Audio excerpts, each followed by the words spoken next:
Chapter 24, Statements of Adjustment and Completion of Sale,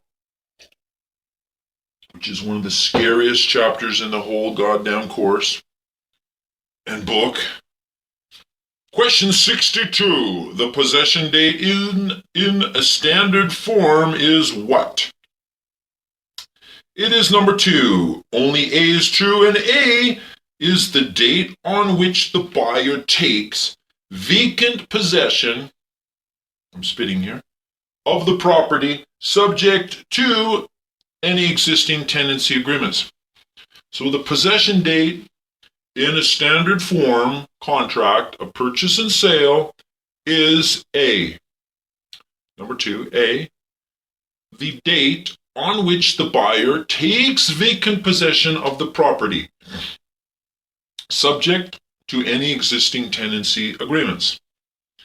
And we're going for the next one. And that is a math question, so I am not going to ask. Right.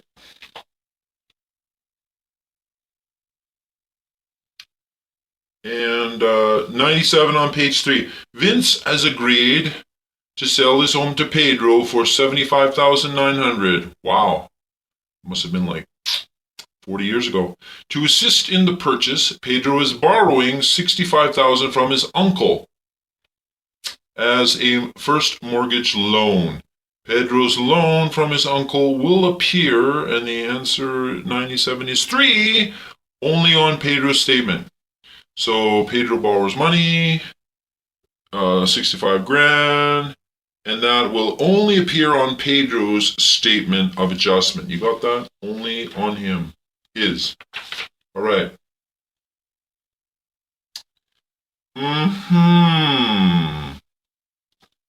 Okay. 97. Oh, and I want to read this shit for you. When a new loan is received by the buyer from a mortgage company or third party, the amount appears only as a credit on the buyer's statement of adjustments, as a new loan does not affect the seller's cash proceeds of sale. The 65 grand loan will only appear on Pedro's statement as a credit. Okay, you get that? It'll only go to Pedro on Pedro's statement as a credit. Okay, and now we are moving along so merrily. All right. 99. Valerie has agreed to sell her home to Phil for $75,900. The real estate commission payable by Valerie is 7% of the selling price. The real estate commission will appear 99.2 on Valerie's statement only. So Valerie pays the real estate commission, and it only appears on her statement. All right. And I'll read a little bit of this stuff. The real estate commission is payable by Valerie and would appear as a debit only on her statement, as it does not affect Phil's balance due to complete. You got that? I hope you do. 133. Vincent and Pamela signed a standard contract of purchase and sale for the sale of Vincent's property. Vincent agreed to give title free of encumbrances. Pamela is putting on a new mortgage. What? Putting on a new mortgage? Costs are as follows. Legal fees for conveyance are $400. Legal fees to discharge an existing mortgage on title is $100. Which of the following statements is correct with respect to the statement of adjustments? And the answer to 133 is 3. Pamela should be debited $400 for the legal fees for conveyance, and Vincent should be debited $100 for legal fees to discharge an existing mortgage on title. You got that, buddy? And I'll just read the little fudge here. Legal fees for conveyance are classified under the debit of the purchaser. Legal fees to discharge an existing mortgage on title is under debit of the vendor. Therefore, the answer is option 3. All right.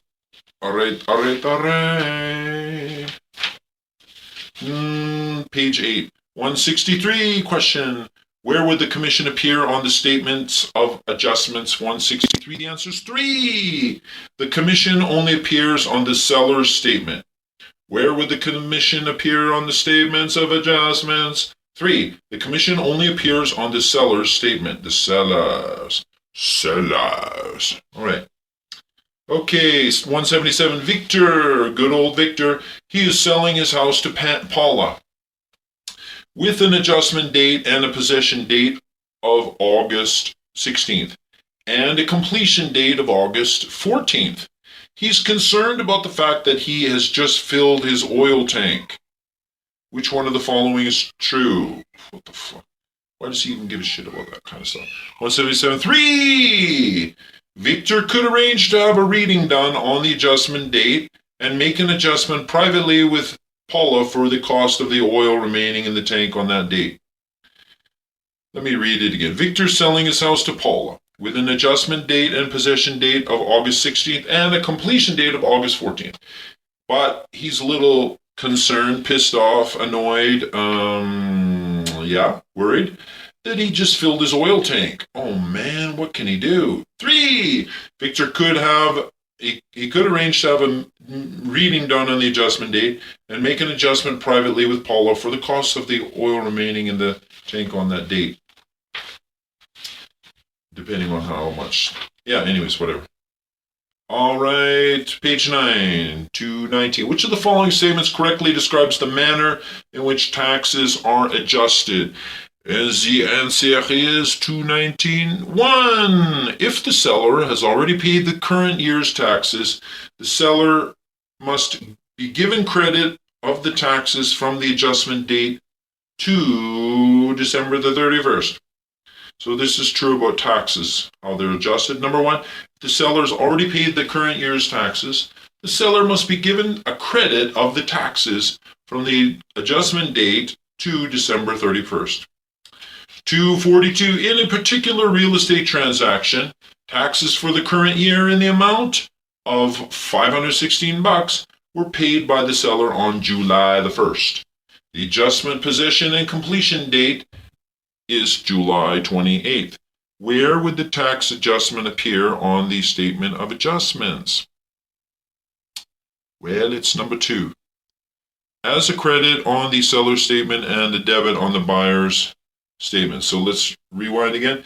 In a particular real estate transaction, we've got taxes for the current year in the amount of $516 were paid by the seller on July the 1st. The adjustment, possession, and completion date is July the 28th. Where would the tax adjustment appear on the statement of adjustment? And it would be a credit to, as a credit on the seller's statement. And a debit on the buyer's statement. You got that? I hope so.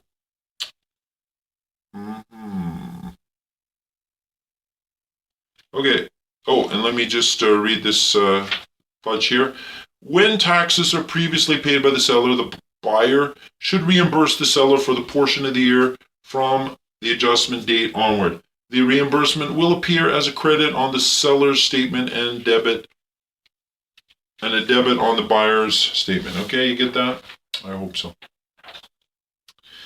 244. Let me just see here. Nope, not doing that one either. Oh yeah, 264. Which of the following statements are true? And the answer for 264 is 3. Only A is true. On the completion date of the sale of real property, the buyer is usually entitled to the transfer of title. All right. On the completion date of the sale of real property, the buyer is usually entitled to the transfer of title. Okay? All right. 294. We're working on page 13 here. 294. Which of the following would appear as a debit on the seller's statement of adjustment? And the answer is 4. All of the above would appear as a debit on the seller's statement. 1, the amount of a mortgage which the buyer will assume. 2, the legal fees involved in discharging a judgment from the seller's title. And 3, the amount of a penalty owing for overdue taxes. Read it again. So what are we going to put in the seller statement adjustment in the debit column? For all the above? 1, the amount of the mortgage, which the buyer will assume. 2, the legal fees for discharging a judgment from the seller's title. And 3, the amount of penalty owing for overdue taxes. You got that? I hope so. 327, in a real estate transaction, when the property taxes for the subject property are not yet due and will be paid in the future by the buyer. 327. The answer is 2. The seller's share of the property taxes will be debited on his or her statement of adjustments. All right, in a real estate transaction, when the property taxes for the subject property aren't due yet and they will be paid in the future by the buyer, then we do 327. Number 2, the seller's share of the property taxes will be debited on his or her statement of adjustment. Should be, right? It should be like this. And then we go to page 15, the middle. 356, Benson has purchased a home from Vanessa. The sale is completed on April 15th. And the property taxes are adjusted on the completion date. Property taxes are due on July the 1st. In this case, 356. 1. Vanessa will have to pay Benson for the share of taxes from January 1st through April 14th. Okay, you get this? All right, there's a guy named Benson. He bought a home from Vanessa. The sale is complete on April the 15th. Property taxes are adjusted on completion date. So the property taxes are due on July the 1st. So basically, Vanessa, she'll pay Benson for the share of the taxes from January through April 14th. Okay? She's got to pay because she was living there at that time. 392, which of the following statements is true? And the answer is 2. Where the licensee acts only for the seller, the real estate commission always appears as a debit on the seller's statement of adjustments and doesn't appear on the buyer's statement of adjustment. You got that? 2. Where the licensee acts only for the seller, real estate commission always appears as a debit on the seller's statement of adjustments and doesn't appear on the buyer's statement of adjustments. Yeah. 402 on page 16. At the time a transaction is completed, which one of the following items will be the responsibility of the buyer? 402, the answer is 2. Costs of preparing a first mortgage. At the time a transaction is completed, which one of the following items will be the responsibility of the buyer? And that's 2, costs of preparing a first mortgage. 422, where a deposit is paid directly to a seller on account of the purchase price. For 422, and its answer is 2. The amount of the deposit will appear on both the buyer's and seller's statement adjustments, where a deposit is paid directly to a seller on account of the purchase price. So it's paid to the seller directly. It's not given to the licensee to put in trust fund. So the amount of the deposit, it's going to appear on the buyer's statements of adjustment and the seller's statement of adjustment. 448, you sold your property with the adjustment date on September the 20th. You had paid the taxes on July the 2nd. The buyer should be responsible for that share of the tax bill from and including 4482. September the 20th till December the 31st. So let's rewind. You sold your property. The adjustment date was September the 20th, and you already paid the taxes on July the 2nd. So the buyer's got to be responsible because the taxes you paid were from January 1st to December 31st. So basically, instead of you shelling out for everything, because the possession date, the adjustment date is September the 20th, so number 2, September 20th to December 31st, that's got to be paid by the buyer.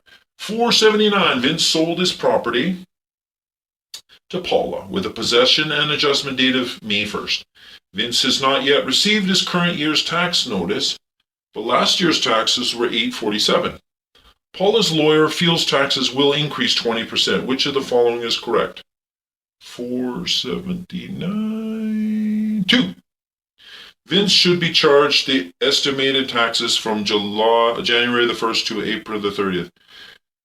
Read it again. We got Vince. He sold his property to Paula. The possession and adjustment date was May the 1st. Vince has not yet received his current year's tax notice, but last year's taxes were $847, and Paula's lawyer feels, guesses, estimates the taxes are going to go up 20%. So what's true? 2. Vince should be charged the estimated taxes from January the 1st to April 30th. Alrighty then. You feel happy? I feel happy. Get 100%! Alrighty then. We are moving. We are grooving. Hey, we got 622 happening here on page 20. Valentina has agreed to sell her home to Petra for $140,000. Petra has saved up $15,000, which she paid to her brokerage as a deposit. The deposit will appear 622. Number 2. As a credit on Petra's statement. Okay, so let's go back. Valentina, she's agreed to sell her home to Petra for $140,000. Petra has saved up $15,000, which she paid to her brokerage as a deposit. The deposit will be, number 2, a credit on Petra's statement only. A credit on Petra's statement only. Okay, you got that? Alrighty then.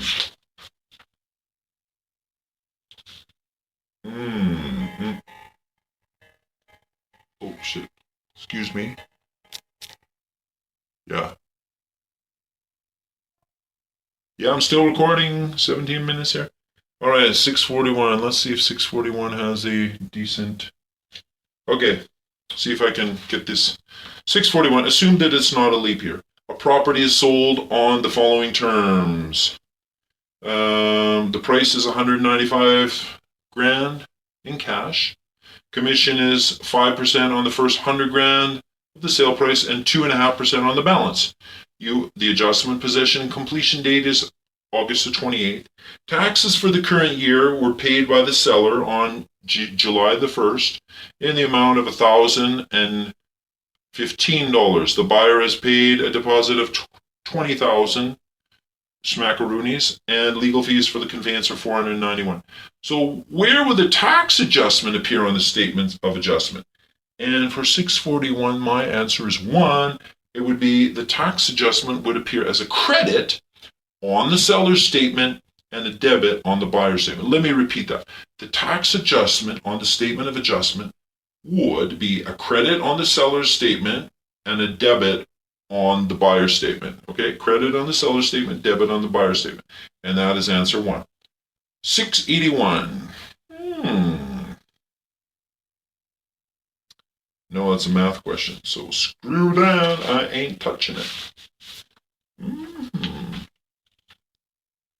Okay, dokie. Smoky. 687. I love these math questions because I don't get to read about it. Alright. Oh, I think that 731 should be... Alright, I guess I got to read it. Vanna. Where did they get these names? Vanna, this is page 25. Vanna has agreed to sell her summer cottage to Pat. Vanna and Pat used the standard contract of purchase and sale on which they agreed to the following dates. Completion date, August 31st, 2015. Adjustment date is January 1st, 2015. Completion date is August 31st, 2015. Adjustment date is January 1st, 2016. Possession date is June 1st, 2016.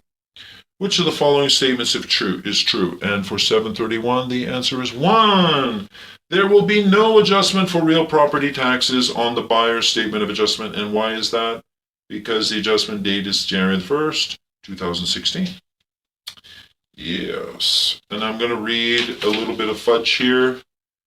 The buyer assumes the taxes from the adjustment date onwards. The buyer also accepts responsibility for the date of adjustment. Since the date of adjustment is January 1st, the buyer will assume the taxes for the year, and therefore no adjustment is necessary. Part 2 is incorrect because risk passes to the purchaser as of the day of completion.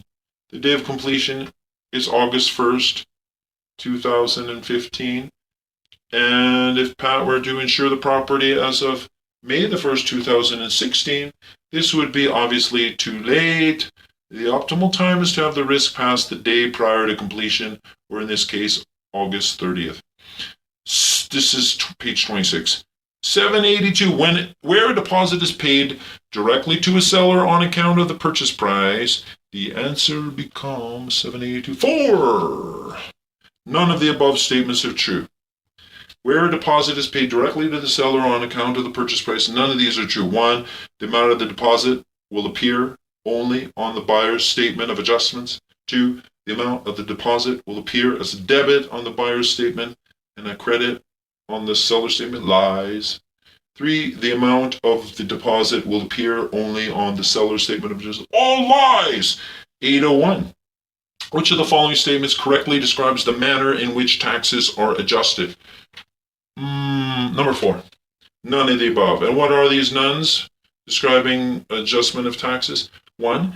If the seller has already paid the current year's taxes, the seller must be debited with the taxes from the adjustment date to December 31st. What?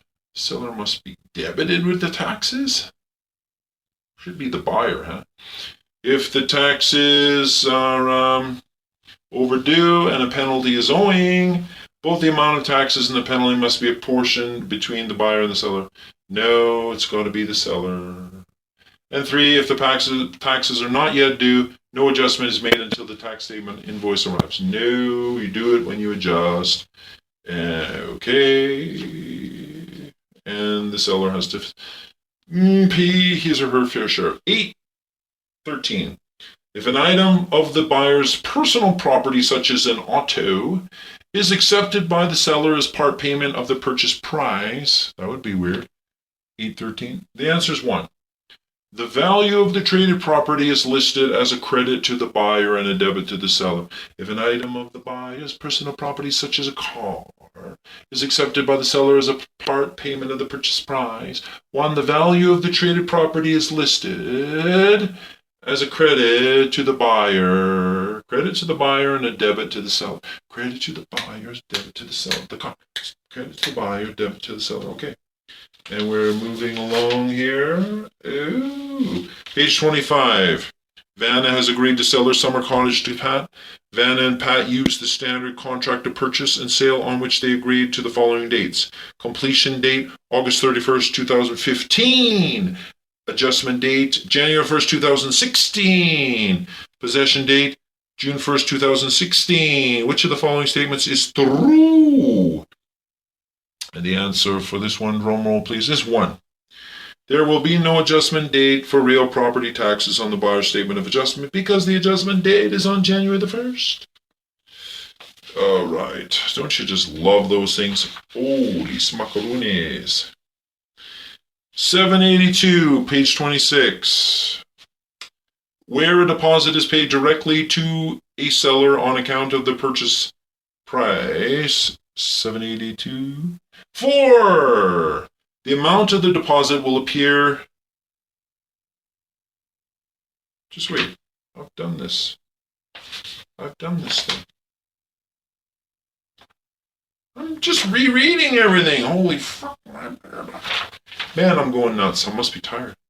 27. 817. Which of the following items would appear on the buyer's statement of adjustment as debits? So the buyer's statement as debits. And 817 The answer is 4. Buyer's share of taxes paid, purchase price, and legal fees for assumption of mortgage. This is on the buyer's debits column. Buyer's share, number 4. Buyer's share of taxes paid, purchase price, and legal fees for assumption of mortgage. All right. Okay. Aren't you thrilled? Yes, I'm thrilled. Are you doubly thrilled? I am triply thrilled. I am quadruply thrilled. 890. Which one of the following statements is true? Guess what it is. Number 2. A, B, D, and F are true. A seller of real property is responsible for his or her property taxes up to the day before the adjustment date in a contract of purchase and sale. Do you get that?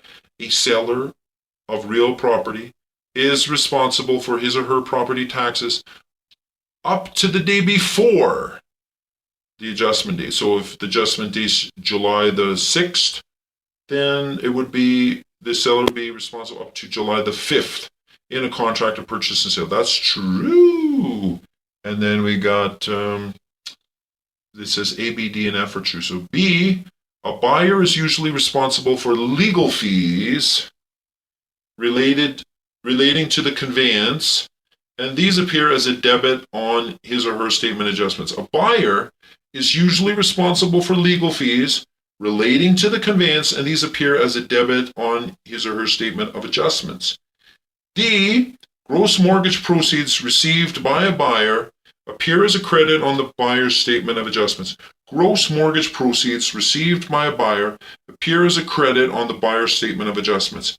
And F, an existing mortgage assumed by a buyer is a debit on the seller's statement of adjustments. An existing mortgage assumed by a buyer is a debit on the seller's statement of adjustment. And that is so true. And yes, it's all for you. All right. And then we got the last one, page 31, 900. Which of the following items would appear on the vendor's statement of adjustments as debits? The answer is 3, legal fees for discharge of second mortgage, sales commissions, commission, and assumption of first mortgage. So this appears in the vendor's statement of adjustment as debits. 3, legal fees for discharge of second mortgage, sales commission, and assumption of first mortgage. Well, you, my friend, I'm not pulling any woo here, but I'm just saying, you're going to get 100% in this test. You're going to do it, man. You are going to just kick some royal fuddy ducks. You're going to do it, man. And you're going to do it to such a awesome extent that, you're just going to be leaping for joy.